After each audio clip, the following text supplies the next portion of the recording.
стих запрятал в книге. Да, контрабанда – это ремесло. Я пальцы сжал в кармане в виде фиги, вот вам. На всякий случай, чтобы пронесло, то есть тоже провозят контрабанду. Арабы нынче, Европу поприжали. Мы в 6-дневную войну их очень поддержали. Они к нам ездят неспроста. Задумайтесь об этом. И возят нашего Христа на встречу с Магомедом. То есть тоже проводят истину фактически. Я пока здесь еще, то есть таможня еще, он таможню еще не проходил. Здесь мое детище, все мое, и дело, и родня. Лики, как товарищи, смотрят понимающие с почерневших досок на меня. Сейчас, как вытрезвители, ханыгу разденут. Стыд и срам при всех святых. Найдут в мозгу туман. То есть не все ясно. Скрытое что-то такое. Найдут в мозгу туман, в кармане фигу, крест на ноге и кликнут понятых. Я крест царапывал, кляня судьбу, себя все вкупе, но тут вступился за меня ответственный по группе. С центровича. Сказал он тихо, делово, такого не обшаришь. То есть это уж очень высокая власть. Мол, вы не трогайте его. То есть не надо, совсем, пропустите. Мол, вы не трогайте его. Мол, кроме водки ничего. Проверенный товарищ. Поняли? И тут Высоцкий ведь в политику не лезет. Гуляет, выпивает, песни поет, блатные. Прямо, а водки-то как будто нарочно все. Другой пьяница скрывает, что он пьет, а он прямо на обозрение все. Надо и не надо он это вино, эту водку. Мол, вот вам. И все для отвода глаз. Речь еще идет о том, что Высоцкий в прошлой жизни, в другой, тоже уже поддавал. У него так, в общем, в отношении к нему складывался так, авторитет гуляки, пьяницы. Такого непутевого. И вот начинается, значит, это про речку Вачу и попутчицу Валю. Начало действия после как раз той жизни предыдущей, когда он ушел в мир потусторонний. Но я говорила, что, по всей видимости, Высоцкий был Сергей Есенин. Под собою ног не чую, и качается земля. То есть он ушел в потусторонний мир, земли не чувствует. И еще вот такие вот они как бы, не приспособились к той сфере. Трудно им ходить, они делают шаг, а слишком сильно вперед идут, по инерции не рассчитывают свои силы. Под собой ног не чую, и качается земля. 3-й месяц я бичую, так как списан подчистую с китобоя корабля. Кит обычно шифруется как большая территория. Спина кита, вот это как раз у конька-горбунка, там кит есть, это территория Союза большая. Но списан с корабля, я уже говорила, что корабли это партии, общества и так далее. То есть он здесь подтекст такой, что он уходит с этого мира в тот, так как списан подчистую, то есть совсем ушел в потусторонний мир, с китобоя корабля. Ну, а так как я бичую, то есть особо такого большого дела нету, беспартийный, не еврей, то есть никакой не политический не деятель, просто сам по себе. Не еврей в смысле того, что не из рая. Израиль шифруется как из рая, значит, человек общества или человек. Я на лестницах ночую, где тепло от батарей. На лестницах иерархия. Эх, жизнь, живи и грейся. Хрен вам пуля и петля. Намек на то, что петля, Есенина же удавили, по-моему, повесили. Вот бумажка. Экономить тяжкий грех. Эх, душа моя тельняшка, в 40 полос 7 прорех. Но послал Господь удачу. Заработал свечку он. Увидав, как горько плачу, он сказал: валяй на вачу, торопись, пока сезон. Здесь зашифрована вече, вот этот стих. Но у нас в России есть такая речка, где добывают золото. И вот здесь вот немножко как бы сопоставление, потому что всегда на что-то нужно опираться. Шифр к чему-то надо приложить. Он сказал: валяй на ваче, торопись, пока сезон. Что такое это вача, разузнал я у бича. Он на вачу ехал плача, возвращался хохоча. То есть, значит, ехать на вачу означает заключить договор с этим центром о сотрудничестве. О сотрудничестве в следующей жизни тут.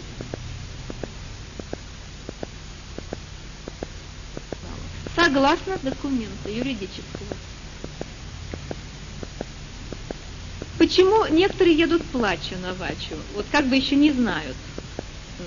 Потому что раз человек работает с этим центром, раз он работает, Антимир знает, что человек работает по телепатическому каналу. У него, когда работает, энергетический столб стоит вокруг. Против этого человека идет уже такая, борьба, что ли. Его начинает подбивать под ноги, ему начинает мешать. Его бьют. Ему очень трудно. Его бьют его родственники, друзья, на работе. В общем, везде ставятся палки. Антимир не всегда знает, что там передается по каналу, но уже начинает бить. И поэтому многие заключают договор вроде бы как по долгу, а он в душе там плачет, что когда он выйдет в следующую жизнь, это будет жизнь очень тяжелая. Его могут замучить и забить. А когда уже обратно он уходит с этого мира и выполнил программу по договору, он, разумеется, там веселый. Вача – это речка с мелью. Вот тоже шифровка в отношении этого центра. Вача – это речка с мелью. То есть речка не глубокая, не так уж много народа. Во глубине сибирских рук. Намек. Подтекст. И Пушкин там. И центр революционный, прогрессивный. Вача – это дом с постелью. Там стараются артелью, много золота берут. Центр плодотворный. Очень сильная наука, много достижений, много открытий.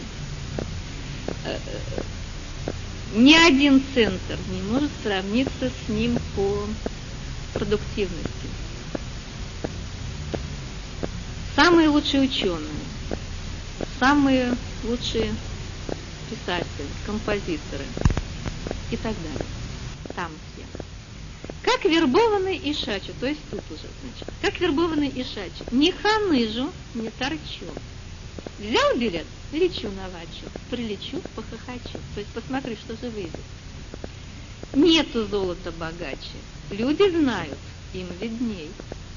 В общем, так или иначе, заработал я на ваче 117 трудодней, 17 слов. То есть план перевыполнен. Подсчитали, отобрали. Часто 17 употребляется в том случае, если есть какая-то принадлежность к революционной прогрессивной группе. 17-го года. Подсчитали, отобрали, за еду, туда-сюда, ведь он же не один работал, и там, значит, люди работали. Ну, 4000 дали под расчет, вот это да. Он получил, наверное, если по 5-бальной системе, то 4 оценка. Рассылал я их в карманы, где и руб не ночевал. И уехал в жаркие страны, где кафе да рестораны, позабыть, как бичевал. Отдохнуть. Там тоже отдых есть, все это есть. Выпью, там такая чача, за советчика бича, который его рекомендовал в этот центр. Я на авачу ехал плача, возвращаясь хохоча. Проводник в преддверье пьянки извертелся на пупе. Тоже и официантки. То есть время проходит, значит, там его друзья встречаются и так далее. А на первом полустанке села женщина в купе. Может, вам она как кляча, то есть лошадь. Мне так просто в самый раз. То есть лучше и не надо. Я на авачу ехал плача, возвращаясь веселясь. То да сё, да трали-вали. Как узнала про рубли? То есть как эта женщина, которая села к нему в купе, узнала, что у него в карманах деньги? Как узнала про рубли? Слово по слову у Вали сотни по столу шныряли. С Валей вместе и сошли. И сошли. Я расшифровываю его стихотворение, песню. С нею вышла незадача, я и это залечу. Я на авачу ехал плача, возвращаясь хохочу. Ну, незадача...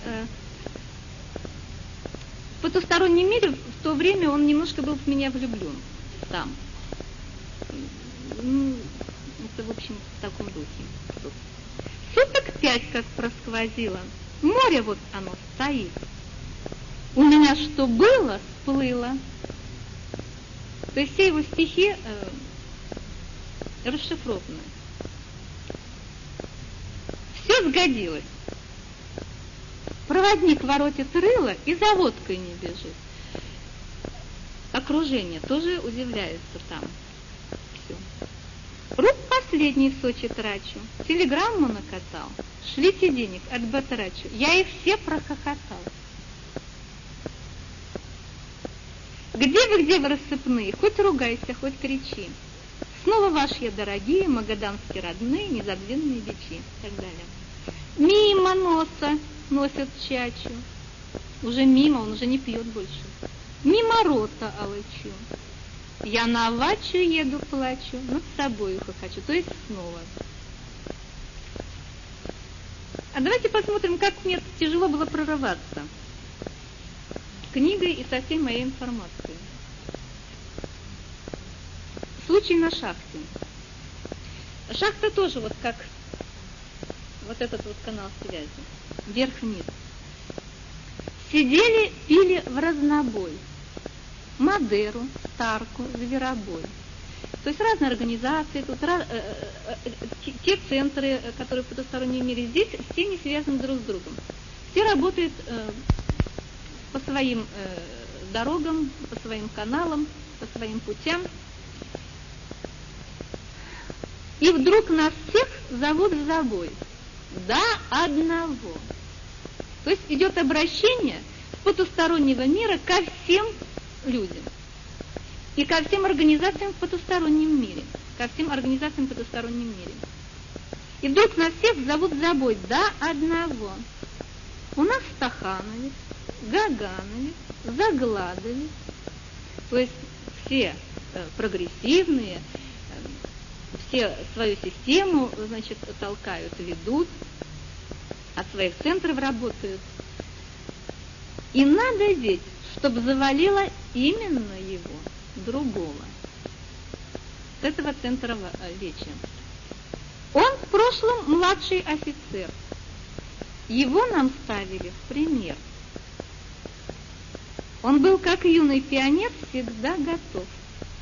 И вот он прямо с корабля пришел в стране давать угля. И наломал, как видно, дров. Прямо с корабля пришел в стране давать угля.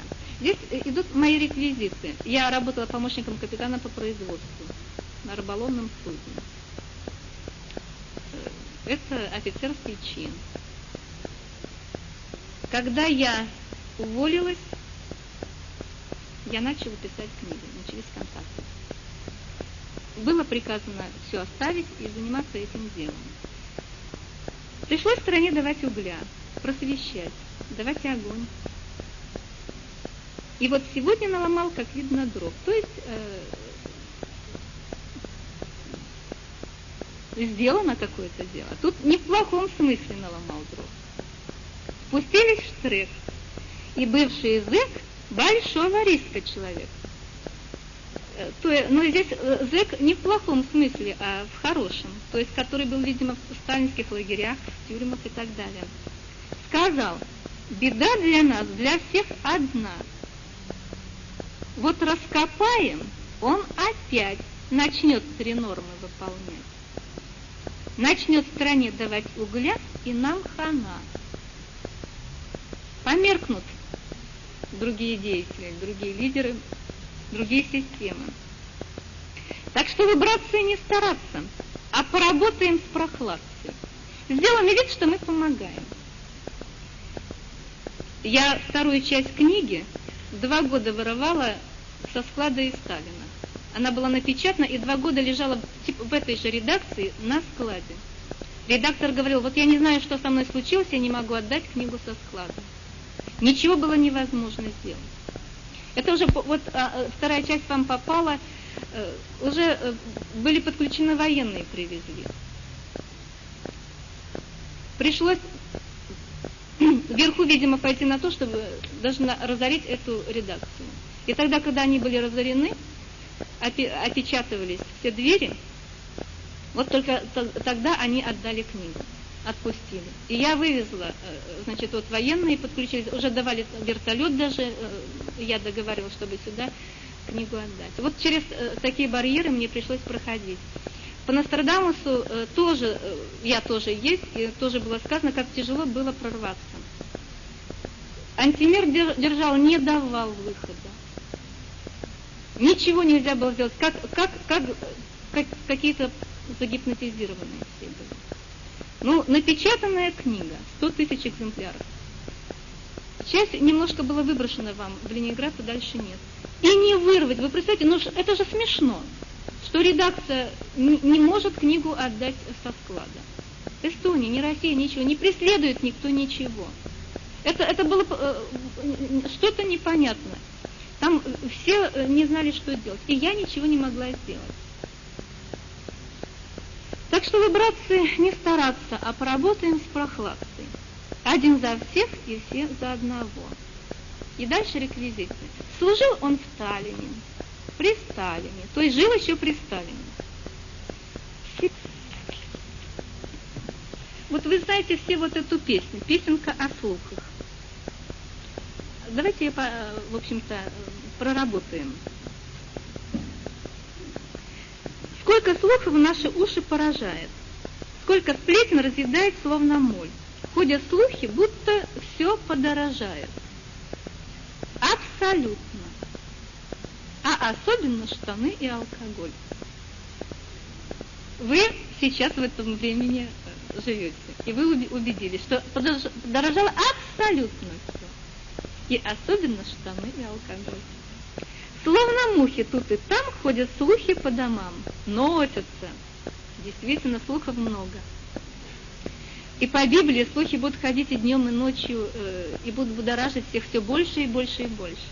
А беззубые старухи их разносят по умам. Слушай, слышал, под землею город строят. Говорят, на случай ядерной войны. Под Москвой оказалась вторая Москва. Вы в курсе, да? Под метро второй город. Сходится. Вы слышали? Скоро бани все закроют. Повсеместно. Билеты в бане такие дорогие. У нас в Эстонии в Таллине осталось 2 бани. Не по силам.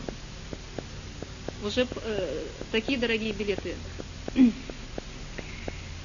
Навсегда, значит, скоро бани все закроют, повсеместно, навсегда. И эти сведения верны. А вы знаете, Мамыкина снимают за разврат его, за пьянство, за дебош.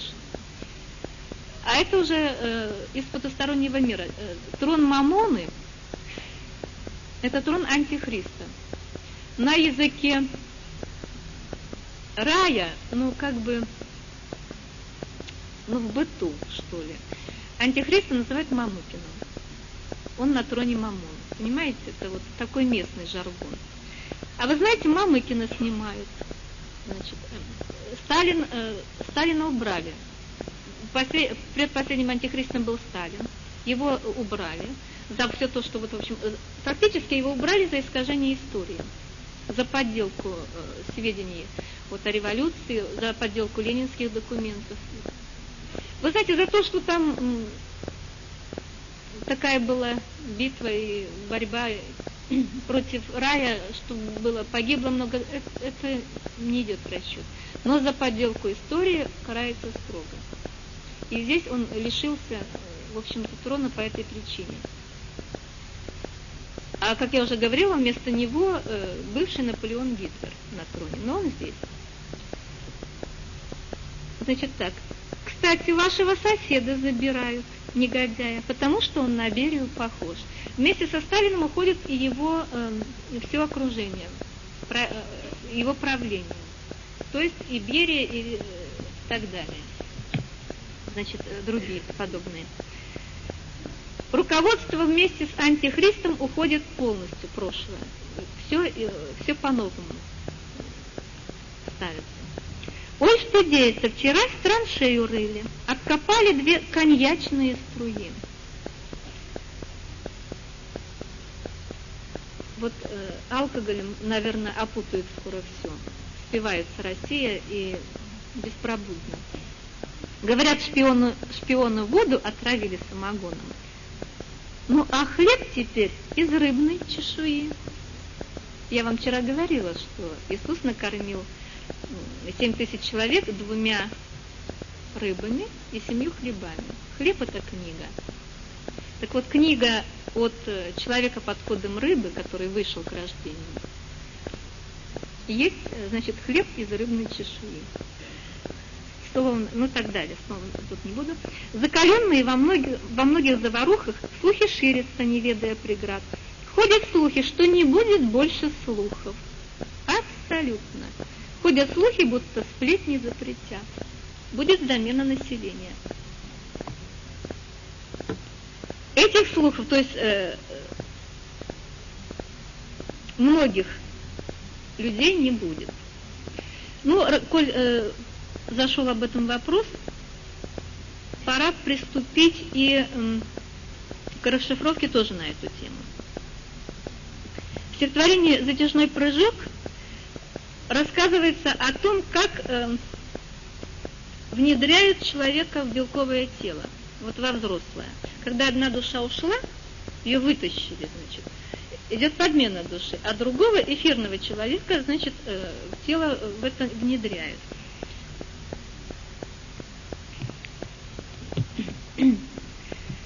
Затяжной прыжок. Хорошо, что за ревом не слышалось звука, что с позором своим был 1 на 1. Вот им тоже страшно там, когда, значит, его оттуда переводят в тело, в белковое, сюда, к нам на поселение, тоже неприятно. Как мы умираем, так, в общем-то, не очень хорошо им. Переходить, бросать своих друзей, товарищей, работу, входить в какое-то тело другое, белкового человека, который фактически может быть и стар там, или же некрасив. Я замешкался возле открытого люка и забыл пристегнуть карабин. Растерялся. Мне инструктор помог и коленом пинок. Перейти этой слабости грань. За обычное наше смелее, сынок, принял я его сонную брань. Дело идет ночью, когда человек спит и белковое тело отдыхает. И оборвали крик мой, и обожгли мне щеки, холодной острой бритвой восходящие потоки. То есть ему очень неприятно стало ощущать вот эту энергетику белкового тела, которая его окружила. Резанула буквально, кольнула, обожгла. Но все это делается, значит, с помощью магнитной системы он внедряется. А это, значит, это рвет, это пластает в теле, разворачивает, раскручивает. Руки в руки, значит, там, пальчики в пальчики, печень в печень, сердце в сердце. Все это вот подгоняется так, Притом так, что работают приборы, автоматика, которая очень точно следит, чтобы все эти створы точно сошлись. Я попал к ним в умелые цепкие руки. Мнут, швыряют меня, что хотят, то творят. И с готовностью я сумасшедшие трюки выполняю, шутя все подряд. Разминают, пластают в теле, распределяют. Есть ли в этом падении какой-то резон? Я узнаю потом. А пока то валился в лицо мне земной горизонт, то шарахались вниз облака. И обрывали крик мой, и выбривали щеки холодной острой бритвой восходящие потоки. И кровь вгоняли в печень мне. Как я говорю, печень в печень, понимаете? Надо все подогнать, распластовать. И кровь вгоняли в печень мне, упругие и жестокие, невидимые встречные воздушные потоки. Его как бы надували изнутри, чтобы подогнать под эту белковую форму, под тело-носитель. Но рванула я кольцо на одном вдохновении, как рубаху от ворота или чеку. Это было в случайном свободном падении, 18 недолгих секунд. То есть вся процедура занимает 18 секунд. Но я повторяю, что подключается автоматика. Все это автоматически даже делается, очень быстро. А теперь некрасив я, горбат с двух сторон. То есть в тело внедрили, ему оно не нравилось. Человек может быть внешне и непривлекателен, понимаете? А теперь некрасив я, горбат с двух сторон. В каждом горбе спасительный шелк. Но я на цель устремлен и влюблен в затяжной неслучайный прыжок. То есть надо. И обрывает крик мой, и выбривает щеки холодные острые бритвы, исходящие потоки. И проникает в печень мне на выдохе и вдохе, бездушные и вечные воздушные потоки. Беспримерный прыжок из глубин стратосферы, оттуда. То есть беспримерный, нет у нас такого в практике. По сигналу пошел, я шагнул в никуда.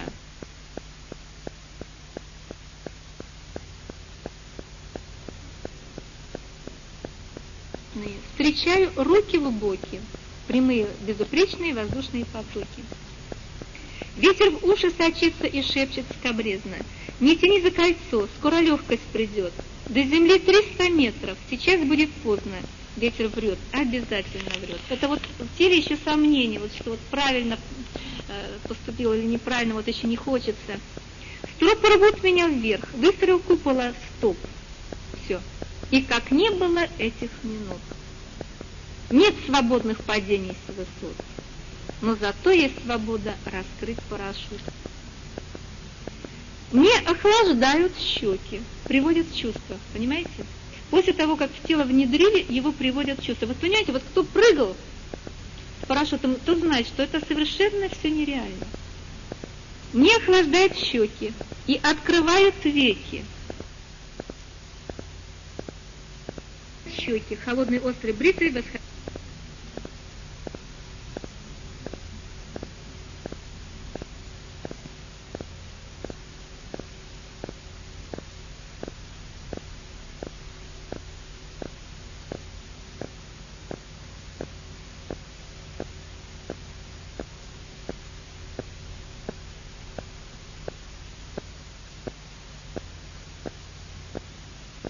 Так, все в свое время, все есть все. А вот с этой же темы, значит, разговор в этом центре Веча. Ну, как я уже там было сказано, что это как Веча представлена как комплексная бригада. Бал-маскарад. Сегодня в нашей комплексной бригаде прошел слушок о бале-маскараде. То есть они уже там знали, что будет подмена здесь, что им придется сюда к нам высаживаться. Раздали маски кроликов, слонов и алкоголиков. То есть кому в кого входить. Кому входить в тело, где был раньше человек, допустим, происхождением из кролика? Кому придется входить в тело, где там раньше был эфирный человек, допустим, происхождением из медведя? А где-то кто-то раньше там был алкоголиком, любил выпить.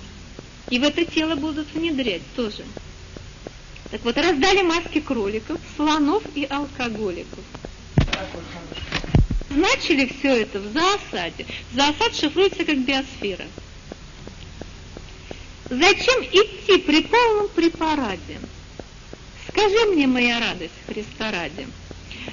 Ну, там Высоцкий задает своей подруге. Там. Но здесь была Марина Владя, а там другая. То есть при полном препараде идти нельзя. Нельзя идти в открытую, это дело секретное. Это ночью надо делать. Незримо, тайно, не на показ. Зачем идти при полном препараде? Скажи мне, моя радость, Христа ради. Она мне: одевайся, то есть готовься. Мол, тебя я стесняюсь. Не то, мол, как всегда, пойдешь ты сзади. Значит, его подруга выталкивает его раньше сюда, а она должна идти за ним. Ситуация такова, что они будут внедряться в одну семью. Значит, есть это даже реквизиты данные, но я не буду это расшифровывать. Высоцкий выйдет к рождению вместе со своей подругой на территории Центральной России. Но там много подробностей, где куда. Это не стоит. Я такие вещи не должна говорить. Так, индивидуально. Я платье, говорит, взяла у Нади. То есть его подруга там ему сообщает. Я платье, говорит, взяла у Нади. Платье шифруется как белковое тело. То есть она пойдет внедряться в тело какой-то Нади. Я платье, говорит, взяла у Нади. И буду нынче, как Марина Владя. То есть тут твоей женой, как раньше была твоя Марина Владя. И проведу хоть крестные, часы свои воскресные, хоть с пьяной твоей мордой, но в наряде. Видимо, муж этой Нади был неравнодушен к вину. И в этого человека приходится, в будущем придется внедряться Высоцкому. А там уже прекрасно знают, в кого кому, особенно в этом центре речи, всегда знают. Уж они-то, кто ж тогда уже будет знать? Зачем же я, он говорит, значит, зачем же я себя утюжил, гладил, то есть проходил чистилище. Он же там, видите, под самосвал 30 тысяч кило мне скелет раздробил на кусочки, то есть его пригладили, подмяли, и разутюжили, и распрямили и так далее. Зачем же я себя утюжил, гладил? То есть очищался от алкоголя, от пристрастия пить. Меня поймали тут же в зоосаде. Ведь массовик наш Колька дал маску алкоголика. И на троих зазвали меня дядя, то есть тут уже. Я снова очутился в зоосаде. Глядь, две жены, две Марины Влади. Одетые животными, с двумя же бегемотами, то есть в этой семье еще двое детей маленьких. Я тоже озверел и стал в засаде. Наутро дали премию бригаде, сказав мне, что на бале-маскараде я будто бы не только сыграл им алкоголика, а был у бегемотов я в ограде. Скорее всего, в ограде он должен подсаживаться в белковое тело человека, который в прошлом происходит из бегемота.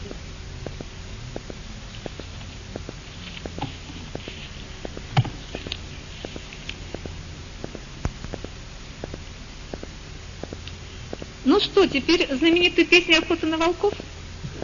Давайте.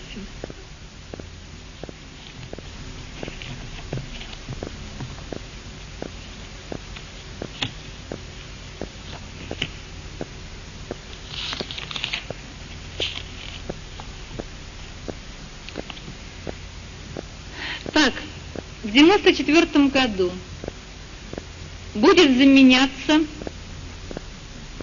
пояс, второй пояс ада. Население второго пояса ада. Это население воинственное. Всю жизнь в войнах, в прошедших жизнях, вернее, все время все отдавалось этому занятию. В 95 году будет заменяться теневая экономика. Это уже расшифровывается в песне «Охота на кабанов». А охота на волков – это как раз идет замена вот этого агрессивного, воинственного населения, которое хочет постоянно войны, воевать и драться. И вот эти люди, которые хотят империи, восстановления ее, мечтают еще послать танки в другие республики, они все будут заменяться. В первую очередь. Теневая экономика только в 1995-м. Это волки, так названы.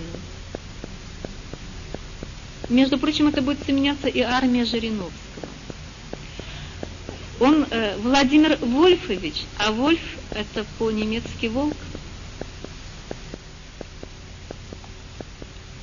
Разговор идет от вожака волчьей стаи. Как бы из его сознания, значит, просачивается вот то мировоззрение, как он мыслит, как он будет вести себя, что думать вот в это последнее время, когда будет облава на его армию. Рвусь из сил и из всех сухожилий, но сегодня опять, как вчера, обложили меня, обложили. Гонят весело на номера. Ну, охота на волков, там же, понимаете, эти флажки, вот эта ограда, значит, гонят, значит, обложили меня, обложили, гонят весело на номера. В общем, как бы загоняют в западню. Из-за елей хлопочут двустволки. Там охотники прячутся в тень, то есть невидимые, незримые.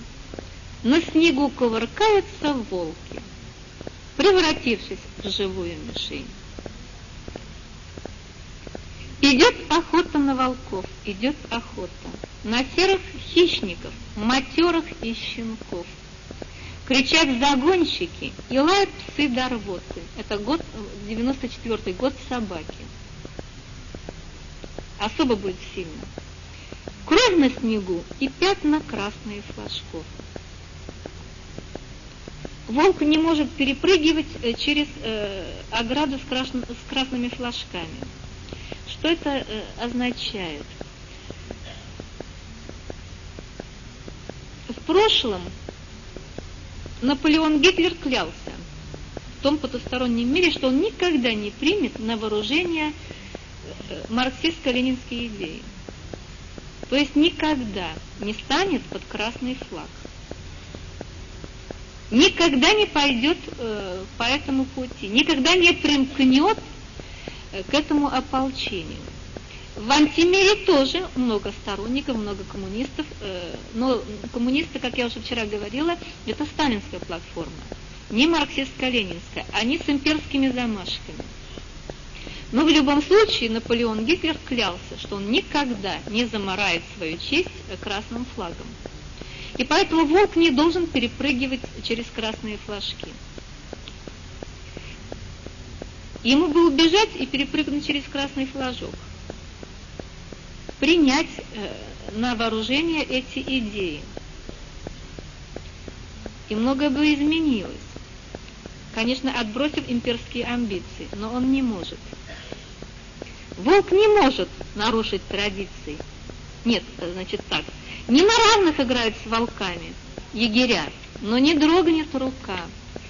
Оградив нам свободу флажками, бьют уверенно, наверняка. Волк не может нарушить традиции. Видно, с детства слепые щенки, мы волчата сосали волчицу и всосали, нельзя за флажки. И вот охота на волков, идет охота на серых хищников, матерых и щенков. Кричат загонщики и лают псы до рвоты. Кровь на снегу и пятна красные флажков.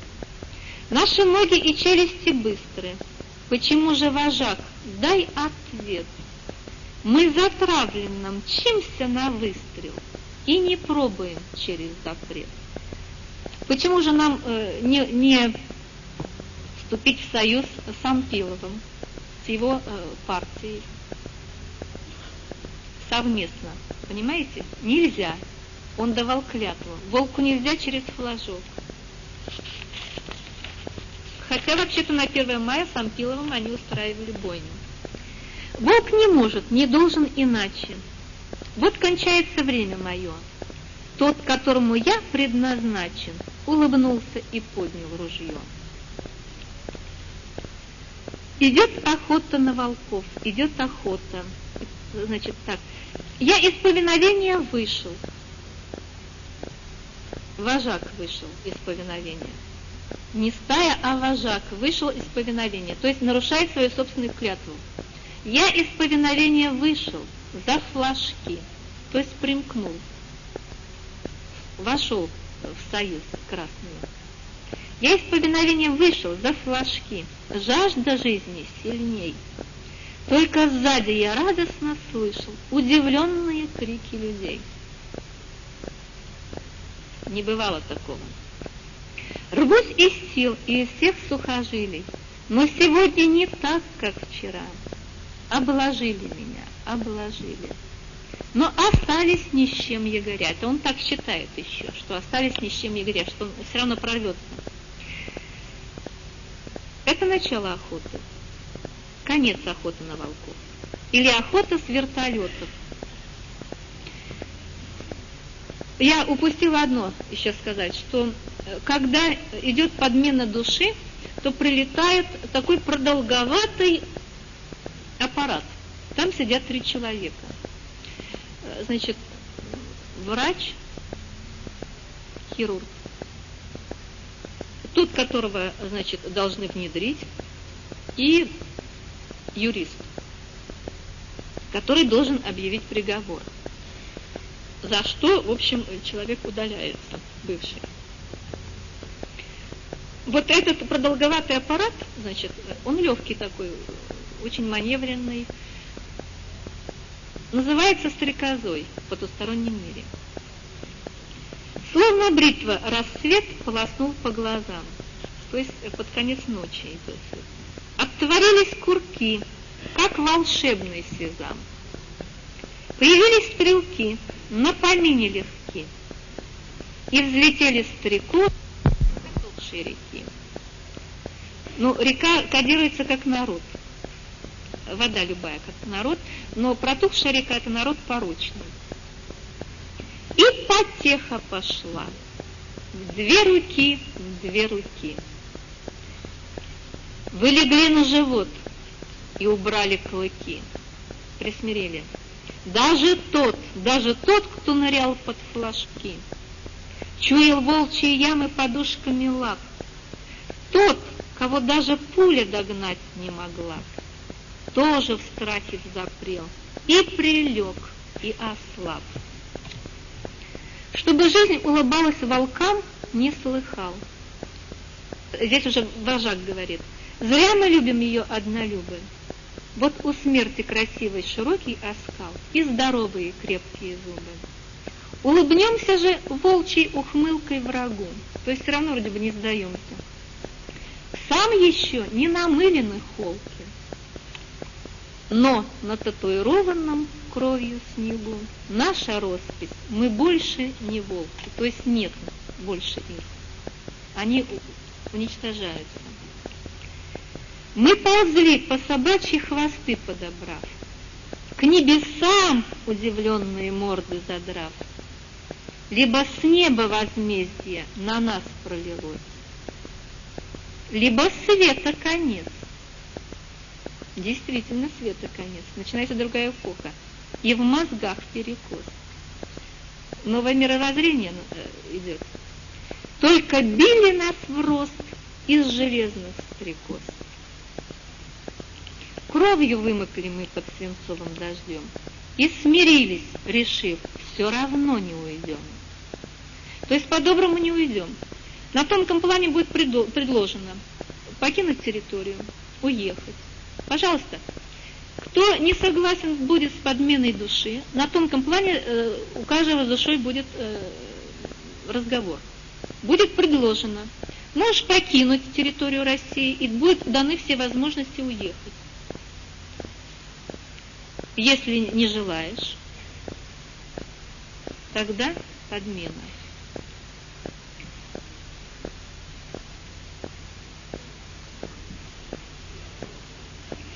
Кровью вымокли мы под свинцовым дождем и смирились, решив, все равно не уйдем. Животами горячими плавили снег. Эту бойню затеял не Бог, человек. Улетающим в лед, убегающим в бег. Свора псов, ты за мной не вяжись. В равной сваре за нами удача. Волки мы, хороша наша волчья жизнь. То есть фактически никто ничего не понимает все равно. Они считают, что их жизнь хороша. Собака — это фактически тоже волк, но уже она принимает человеческое жилье. Она ближе к человеку, а волк нет. Волки мы, хороша наша волчья жизнь. Вы собаки, и смерть вам собачья. Улыбнемся же волчьей ухмылкой врагу, чтобы в корне пресечь кривотолки. Но на татуированном кровью снегу наша роспись, мы больше не волки. Нет больше, не существует. К лесу, волки, там хоть немногих из вас сберегу, то есть убегайте. Фактически призыв есть покинуть Россию. К лесу, волки, там хоть немногих из вас сберегу. К лесу, волки, труднее убить на бегу. Уносите же ноги, спасайте щенков. Я мечусь на глазах полупьяных стрелков и скликаю заблудшие души волков.